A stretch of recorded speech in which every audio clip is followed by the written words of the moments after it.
Hi friends, Thursday morning என்னோடய routine என்ன அப்படிங்கிறது தான் உங்கள் கூட ஷேர் பண்ணியிருக்கேன். நைட்டானா நல்லா மழை பெய்யுது. வெயில் காயறது வந்து பார்த்திங்கன்னா பகலில் நல்லா வெயில் காயுதுங்க. ஈவினிங் ஒரு 4 மணி போல் வந்து பார்த்திங்கன்னா திரும்பவும் இருட்ட ஆரம்பிச்சிருது. எங்கள் ஊரில் தினமுமே மழை பெய்யுது. உங்கள் ஊரில் எப்படின்னு சொல்லிட்டு மறக்காமல் கமெண்ட் பண்ணுங்கள்.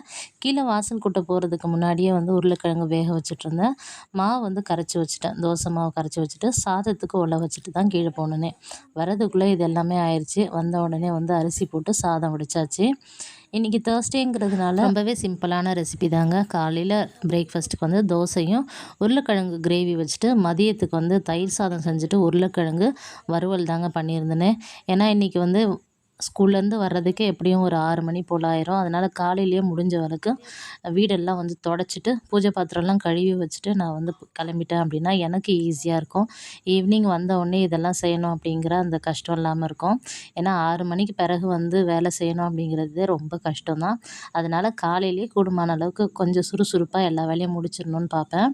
நாளைக்கு வெள்ளிக்கிழமைக்கு பூஜைக்கு உண்டான எல்லா விஷயத்தையும் இன்றைக்கே முடிச்சாச்சுங்க. எல்லா வேலையும் முடிச்சுட்டு விளக்குக்கு குங்குமம் மஞ்சள் எல்லாமே வச்சாச்சு. வீடும் தொடச்சாச்சு. குழந்தைங்கள ஸ்கூலுக்கு அனுப்பிட்டு நானும் லஞ்ச் பாக்ஸ் எல்லாத்தையும் பேக் பண்ணி எடுத்துக்கிட்டு ஸ்கூலுக்கு கிளம்பிட்டேங்க. நீங்கள் ஒர்க்கிங் விமனாக இருந்தால் எப்படி டைம் மேனேஜ்மெண்ட் பண்ணுவீங்கன்னு கமெண்ட் பண்ணுங்கள்.